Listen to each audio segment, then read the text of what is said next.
Ya, niat yang lebih awal dulu. Bagaimana kita mendirikan niat? Dan niat ini benar-benar syidik, fatonah, amanah, tablik, betul-betul memenuhi syarat. Nah, yang kedua, belajar tidak akan bisa langsung, hadirin dan jamaah. Belajar ini membutuhkan proses kebenaran kodrat terlebih dahulu. Karena kalau tidak kodratnya yang belajar, ini tidak akan pernah paham kita. Kalau hanya kita pasang telinga belajar di depan guru, hari ini dapat, besok pun lupa. Tapi kalau kita pasang diri, diri inilah yang akan berkembang, yang akan mengingatkan ke seluruh alam diri kita ini untuk bisa menerima. Siapa diri? Inilah yang dikatakan pembersihan ruhani, ruh hayat. Nah itu, jadi nggak bisa kita langsung belajar, langsung kita pelajari semuanya, itu tidak bisa. Semuanya itu adalah berasal dari kodratnya, berasal dari kodratnya semula. Jadi harus benar-benar dipelajari dengan baik. Jadi gitu jamaah sekalian. Jadi dengan demikian, pertama ada 4 syarat dulu diselesaikan sebelum menerima ilmu. Nah ini kebiasaan, cocok hitungan angka-angka, cocok cerita dengan guru dan murid, ilmu jalan. Itu yang bermasalah. Ya, itu yang bermasalah. Apa masalahnya? 4 perkara ini belum memenuhi syarat yang akan menerima ilmu dan yang memberi ilmu. Terutama mungkin satu sisi yang menerima terlebih dahulu. Ya. Nah, apa hal yang disyaratkan? Kita wajib menjalankan 4 persyaratan, yaitu kebenaran kodrat dulu.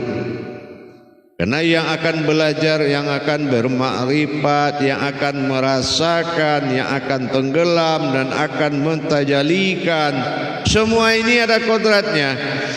Dan memperjalankan segala pandangan dan rasa dan kebenaran kodrat serta makom tempat berdiam dan mensyaratkan kembali kewajaran dan kemabruran sebuah hati, ini juga harus dipahami dulu.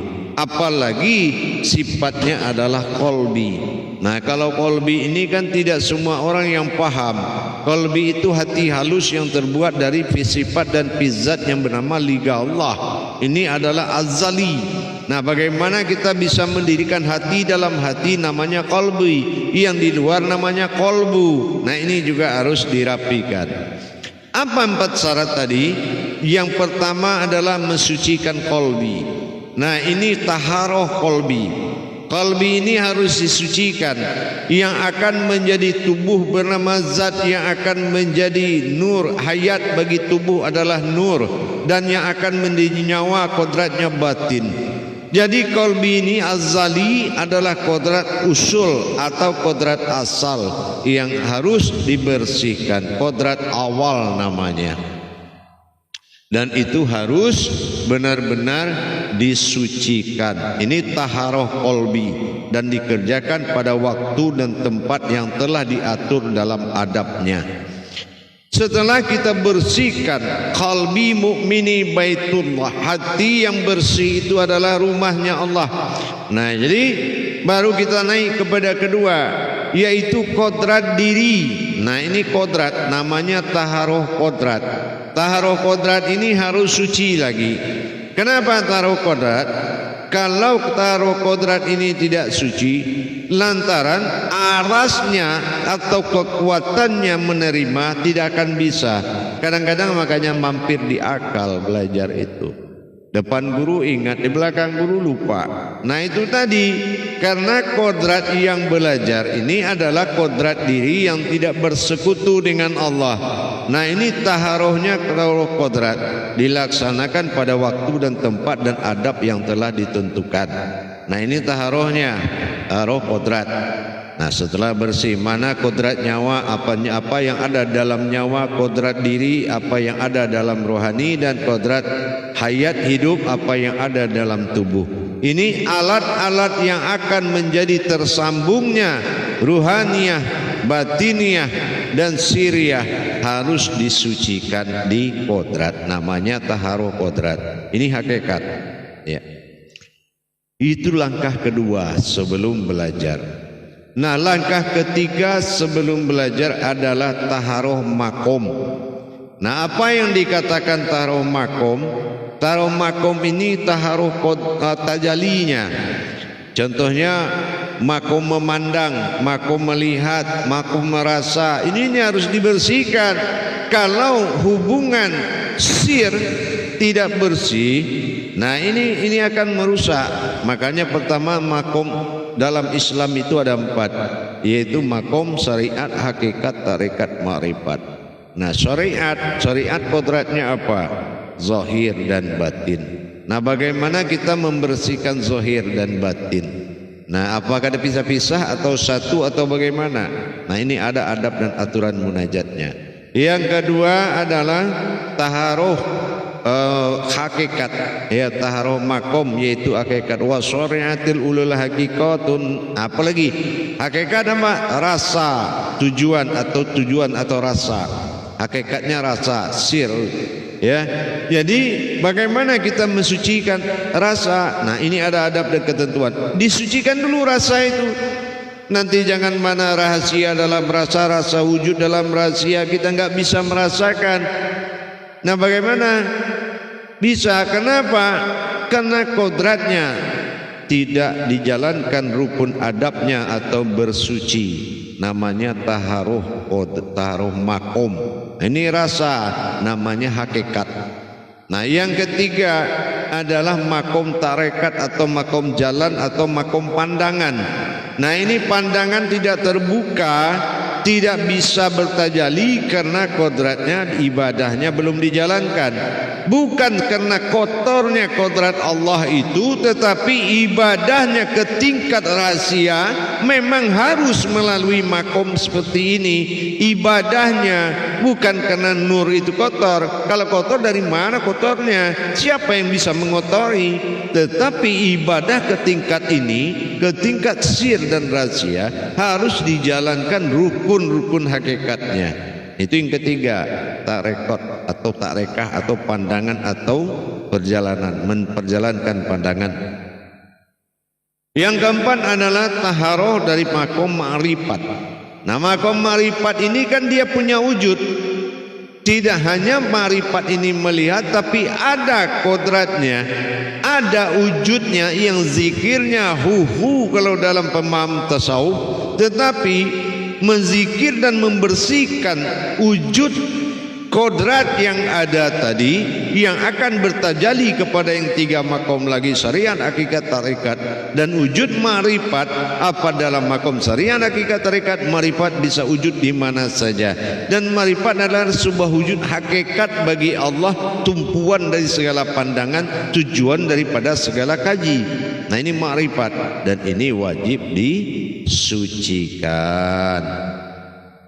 Yang terakhir adalah taharuh total, artinya zahir batin, sir usir, zahir batin di ma'rifat, sir usir di hakikat, dan pandangan sonainin al-tarikah dan tarekatnya, dan bagaimana ujubul al-ma'rifah, bagaimana kita pada makom ma'rifatnya. Itu dikumpulkan dalam taharuh total.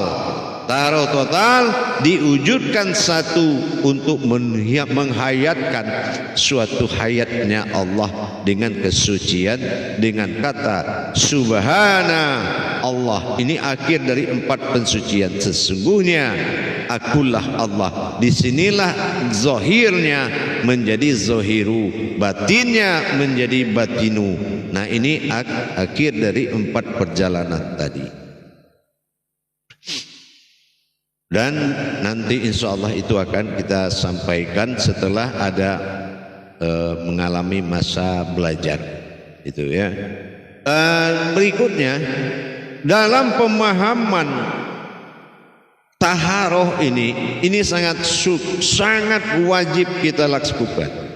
Jadi makanya kita lihat orang, sebagian saudara-saudara kita dapat ayat dari guru diamalkan, lepas lagi. Dapat ayat dari guru diamalkan, lepas lagi. Kenapa? Kodrat kita ini yang belum mampu menjalankan karena dalam kondisi tidak dibersihkan, disucikan dengan ibadah. Nah gitu ya. Karena tidak disucikan bukan dia kotor, tapi ibadah wajib melaksanakan pensucian. Gitu, ibadah pensucian disebut taharoh. Ta itu ibadah, ha itu aras kekuatan, roh itu hayat. Jadi kehidupan hayat dari 4 kodrat tadi, syariat, hakikat, tarekat, marifat, wajib disucikan. Jadi bagaimana Pak Buya, banyak sekali pengajian di YouTube, bagaimana cara mana yang dimulai dari awal. Bukan itu yang harus kita pikirkan. Sekarang yang dipikirkan yang akan mengamalkan ini. Besarnya amalan membesarkan yang mengamalkan.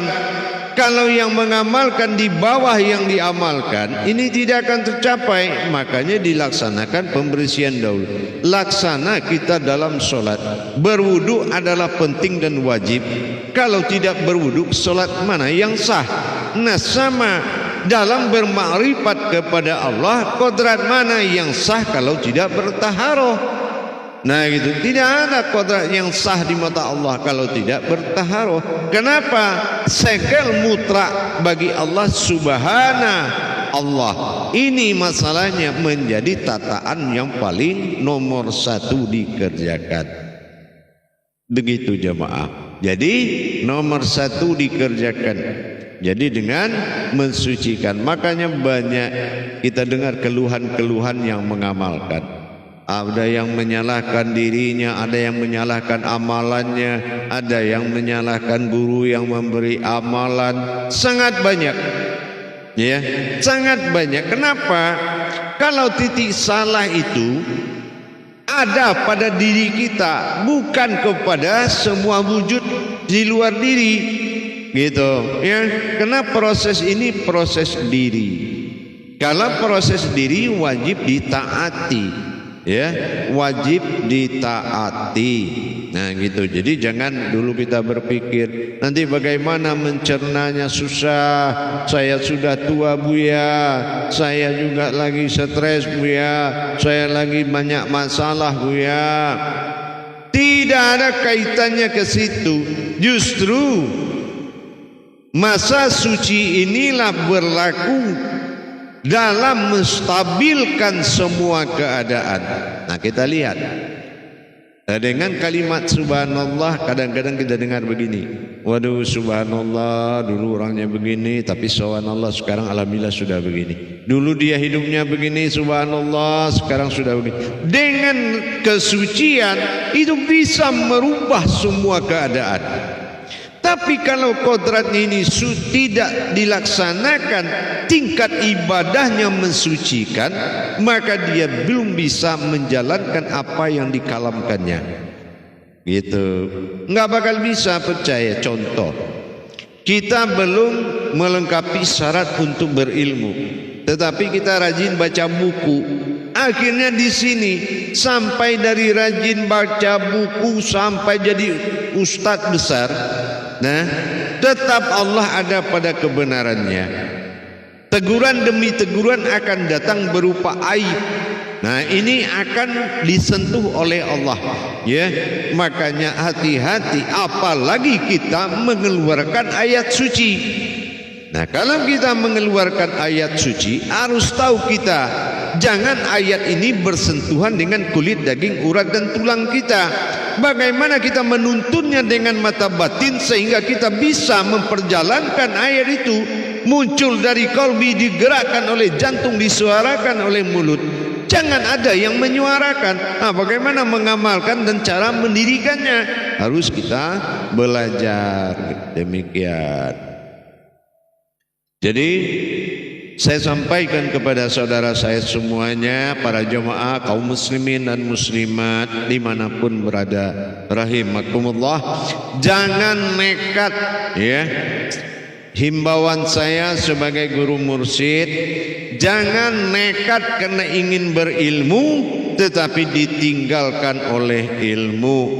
Nah, inilah istilah orang Sumatera, kita merasa menjadi hebat di suatu pelabuhan, tapi pelabuhan meninggalkan kapal. Nah, ini contohnya. Jadi jangan sampai ilmu ada makomnya nggak ada. Kalau makomnya nggak ada, ilmu kodratnya langit. Kita pintar lebih banyak orang yang pintar, tapi kita benar belum tentu ada orang yang benar. Nah, ini yang harus dipertahankan. Jamaah yang dirahmati Allah, kaum muslimin dan muslimat dimanapun berada, mari kita tingkatkan masa suci, karena suci itu wajib. Ya, sekali lagi saya sampaikan, mari kita tingkatkan masa suci itu, karena suci itu wajib. Ya, Allah sangat mencintai orang-orang yang bersuci. Jadi jangan dianggap nanti nonton YouTube Buya Pasaman Timur, ya Allah amalannya banyak banget, ini mana yang dulu diamalkan. Enggak usah. Ya, Allah fil awal wallah fil akhir. Mau dulu juga Allah ridhoi, mau belakangan juga Allah ridhoi. Tapi persoalannya yang tidak diridhoi Allah adalah hadas. Hadas ini namanya masa hadas, yaitu masa bersuci. Masa bersuci ini harus dilalui dulu. Apalagi makom kajinya sudah bertauhid sirriyah, ghaibiyah, ilahiyah. Nah, itu tingkatnya sudah tinggi. Jadi kemampuan dan kadar rohani harus dinaikkan dengan bersuci.